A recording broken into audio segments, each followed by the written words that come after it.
Hello, my name is Tri, and I'm a software engineer that currently lives in the Bay Area. After I graduated from the University of California, Berkeley, I started my career at a startup that delivered food to people in college cities. There, I worked as a software engineer that developed web platforms that allowed the company to analyze their data and quantitatively track their performance. After that, I became a teaching assistant at a data analytics bootcamp where I trained professionals that sought to transition into more technical roles within their companies. There, I taught them how to analyze data and develop applications using languages such as Python, SQL, and JavaScript. Since then, I graduated from the App Academy Bootcamp, and I've been honing and mastering my skills through personal projects using languages and frameworks such as React, JavaScript, Python, and much more. So today, I'm going to show you a demo of my Korra web clone. I made this full stack application using React as the front-end framework and Ruby on Rails with Postgres as the backend. Here, we can see the login features where you can create an account or login with your email and password. But rather than creating new login information, let's jump right into the demo.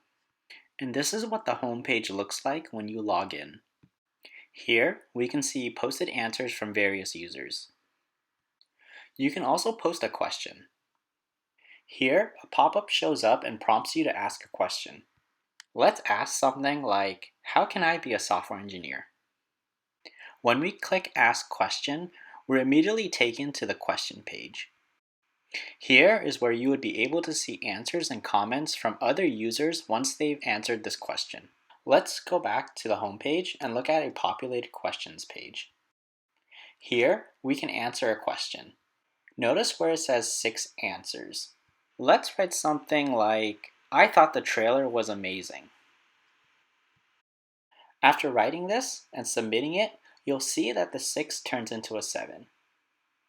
And if we look down here, there is our answer. Not only can we answer a person's question, we can also leave comments on other people's answers as well. Here's a bit of code snippet for the questions page.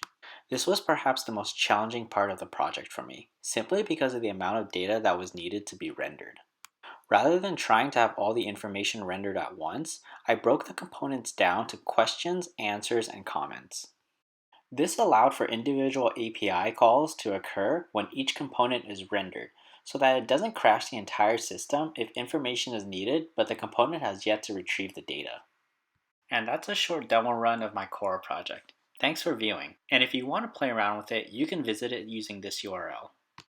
And here is other information where you can reach me and find out more about my work.